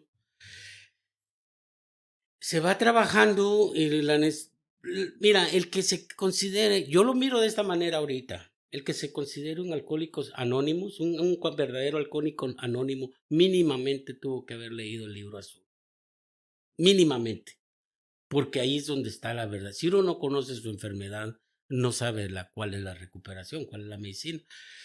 Cuando le dicen los pasos olvidados al sexto y al séptimo paso, porque ahí está la preparación, donde están todos nuestros defectos de carácter, ¿no? Entonces, cuando uno vive las situaciones donde tú dices, bueno, pues yo ya estoy desesperado, pero la verdad no sé qué hacer, el miedo aunado con cualquier defecto de carácter es bien malo, ¿no? O sea, si por ejemplo tú tienes miedo y aunado con la ira vas a agarrar a alguien a madras, como lo que yo quería hacer con mi padre. Si tú tienes miedo de estar de que tu esposa te deje porque ya tienen una situación donde tal vez ya hay bienes materiales y tú dices, ahora me va a dejar en la calle, pero esta situación que estoy viviendo yo con mi esposa pues tampoco es buena porque cada vez que entro a esa casa yo no siento ningún ambiente familiar. O sea, yo ya no me siento bien estar en esa casa. Entonces, ¿cómo vas a arreglar eso? Tienes miedo a quedarte otra vez económicamente en la calle, ¿no? Y seguir aguantando eso. Dice que cuando uno quiere volver a construir lo que es pues el carácter, ¿no? Uno lo tiene que forjar y decir, bueno, yo con dinero, sin dinero puedo hacerla, con esposa y sin esposa puedo hacerla, con trabajo, sin trabajo, yo tengo que ver cómo le hago con esta vida, porque me tengo que empezar a querer yo. Entonces, esas cosas, cuando le hablan a uno de recuperación, vas a reintegrarte contigo mismo y te vas a reintegrar con Dios para poderte reintegrar a la sociedad, porque de lo contrario, si no sales de ese aislamiento que tienes en la cabeza, las cadenas mentales que tienes, vas a seguir igual. O sea, Alcohólicos Anónimos no te dice, tú deja de tomar y vas a estar bien, no. Dice, el tomar fue solamente un síntoma de un mal más profundo que tienes y el mal lo tienes en el alma. Pero para que uno logre entender eso, Y menos si tiene la ignorancia, que no hay un padrino y no hay ni siquiera una leidita, un audio de decir, bueno, y entonces, ¿qué ayuda? ¿De qué solución me están hablando? Yo sigo mal. Dice, vas a seguir mal porque tiene que obrar algo más grande que tú. Y si tú eres de las personas que no ha pasado por esto, que yo me creía ateo y no era ateo. Después dije, bueno, soy agnóstico. Dice, tampoco, y pues creyente. Dice, no, cuando tú llegas y pasas esas tres, dice, tú no tienes ni que creer en Dios, te tienes que sentir. Tienes que sentir la presencia de Dios metido aquí. Muchas veces cuando dices esas palabras empiezan a decir lo que dicen. Ay, pastorcito, qué bien. Digo yo, mucha gente sigue dormida todavía en el programa porque según el 11º paso, la oración y la meditación es lo único que te va a hacer pasar los días a toda madre, aunque así vengan las tormentas, así vengan las olas grandes. Si tú sabes que estás metido en un barco y puedes con las veleras, no vas a parar la tormenta, pero vas a poder guiar tu pinche barquito. Le pones aquí la vela para allá, la vela para allá y vas a sobresalir. Pero si no sabes hacer eso, viene en el primer tormentón que viene, se da vuelta el barco y te mueres. Nosotros no estamos en un barco seguro en Alcohólicos Anónimos, porque los barcos están hechos para las guerras, están hechos para las tormentas. El único puerto seguro que puede tener un alcohólico anónimo es cuando lo entierren. Dice, ahora sí tú ya no bebes, pero mientras estés en el mar, ahí sí que vas a tener que ver de qué manera le agarras, porque todos los días no van a ser fáciles, van a haber días bien difíciles. Y ya para decirte esto, fíjate que gracias a Dios, ahorita con la familia, mis hijas, una relación muy bonita, mejor que hace 10 años. Mi esposa y sí, una persona que me ha apoyado bastante. La plática del divorcio no ha llegado. Con Mario ya después de esa venida ya viene 2, 3 veces más que ha venido. Parece ahorita estamos organizando otra que va a venir otra vez de nuevo. Su dinero mensualmente ahí está, que es algo que me nace del corazón. Dicen que cuando se va a hacer un perdón inducido no sirve de nada porque es fariseo, es hipócrita. Cuando quieres hacer algo tiene que salirte del corazón. Si lo vas a hacer nada más porque el padrino te está diciendo vaya y pídale perdón, pero tú no tienes ganas de hacerlo, no lo hagas hipócritamente porque no va a servir. Cuando tú quieras hacerlo, va a ser algo genuino, va a ser algo así que tú quieras y aunque te cueste y aunque te duela, te va a curar un poco. O sea, no te va a curar para toda la vida, vas a sentir un alivio chingón, pero tiene uno que pasar por ese proceso. Económicamente, gracias a Dios, pues ha venido bien. O sea, dice que todo va poquito a poquito va agarrando. Fíjate que empecé a hacer servicios y tú sabes de que el que más me ha gustado es el servicio que tuve cuando era RCG allá en la cárcel de Huito. Las experiencias que me han contado estos muchachos con el fentanilo y el cristal y drogas que yo ya no sé, que me dice un muchacho que me estaba hablando de lo que era el cristal. Dice, oh, Mario, ¿usted ha usado cristal? Digo, no, no lo usé. Dice, pues, ¿cómo me puede ayudar? Le digo, mira, no usé cristal, pero usé esta droga, esta droga, esta droga. Lo único que sí te puedo decir es que, aunque no haya usado cristal, los sentimientos que tú tenías cuando la usabas eran los mismos que yo tenía cuando me emborrachaba y me drogaba. Andabas buscando ser feliz y te fuiste por la puerta falsa.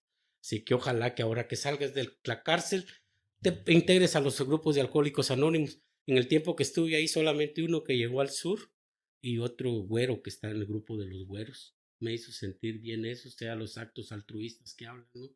De dar sin pedir nada a cambio. Todas esas cosas, los compartimientos que se hacen, muchas cosas que he hecho. Tú has visto que últimamente en los grupos nos encontramos para arriba y para abajo. Todo eso me ha llevado a decir, bueno, vale la pena estar en Alcohólicos Anónimos, vale la pena. Ya para, no sé si vas a terminar el programa ahorita, pero para decirte que regresé a la escuela, tuve muchas cosas que tuve que hacer. Logré hacer una corporación inmobiliaria. eh, Económicamente no me puedo quejar. Eh, Todo eso ha sido por estar en Alcohólicos Anónimos, pero tratar de conseguir un adelantamiento espiritual constante para poder agarrar ese 12º paso, ¿no? Nos diga que cualquier ámbito de nuestra vida puede estar cubierto siempre y cuando estemos en rutas espirituales.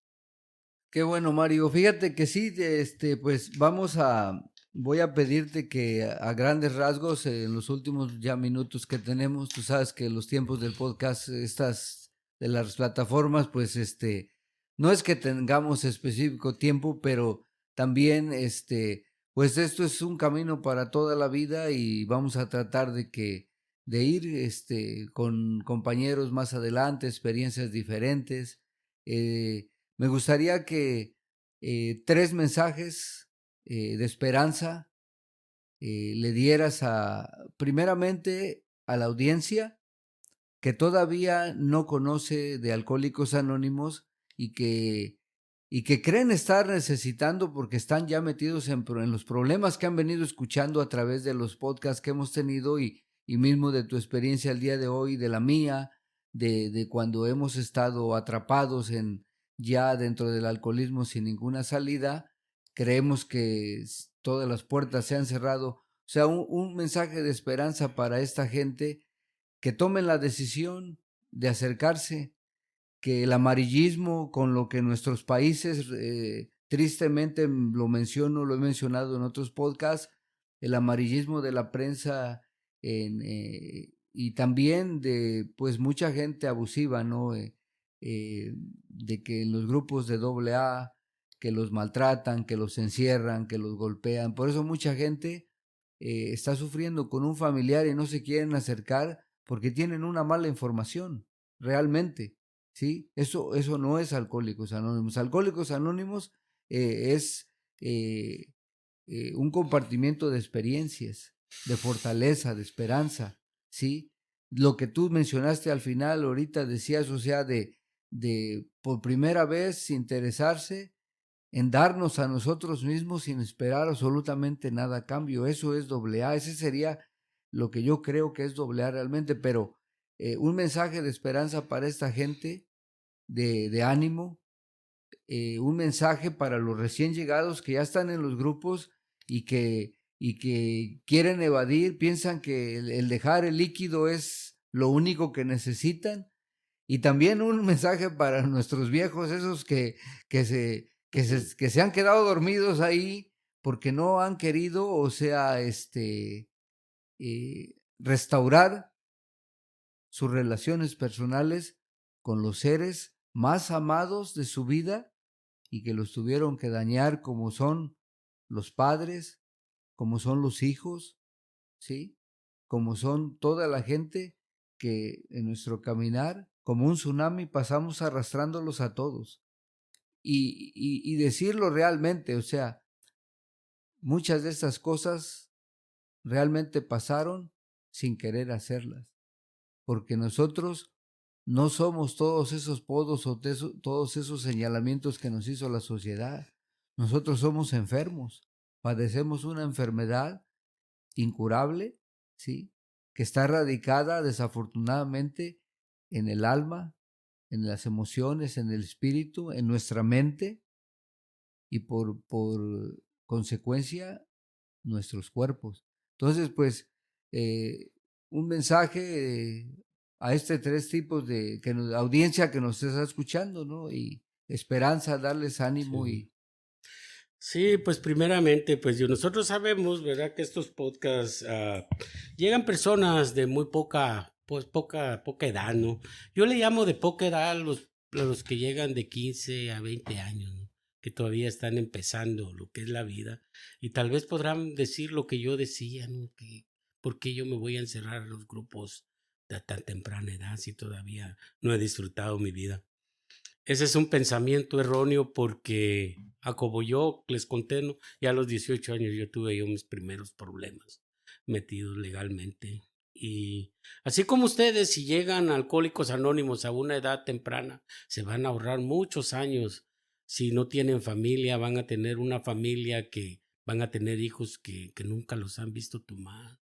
Si tienen sueños, los van a lograr. Si tienen metas, las van a cumplir porque no se les va a atravesar lo que es el alcohol y las drogas.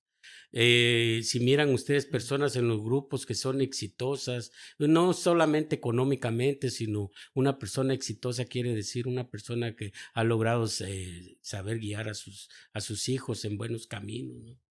lo pueden hacer siempre y cuando pidan apadrinamiento, siempre y cuando se le baje un poco al orgullo y a la soberbia, y cuando uno no sabe algo, preguntar, porque eso es lo que Alcohólicos Anónimos hace, ¿no? Nos da a nosotros las herramientas para poder guiar a los nuevos. Eso sería en pocas palabras lo que nosotros, como personas que ya tenemos unos añitos en Alcohólicos Anónimos, cuando llegan así personas jóvenes, de decirles, mira, aquí está el camino, te sugerimos que te vayas por aquí, pero si eres de las personas que quiere probarle a su manera, te va a costar mucho llegar a donde quieras estar, pero de que Alcohólicos Anónimos funciona, sí funciona. El que no funciona es uno, porque muchas veces uno quiere agarrar a caminos cortos y desgraciadamente hace muchos años le probaron y no sirvieron. Ahora también para las personas que ya tienen muchos años en Alcohólicos Anónimos y dicen que el cuarto y quinto paso son solamente para las personas débiles de mente, que el octavo y el noveno no, solamente con pedir un perdón es suficiente.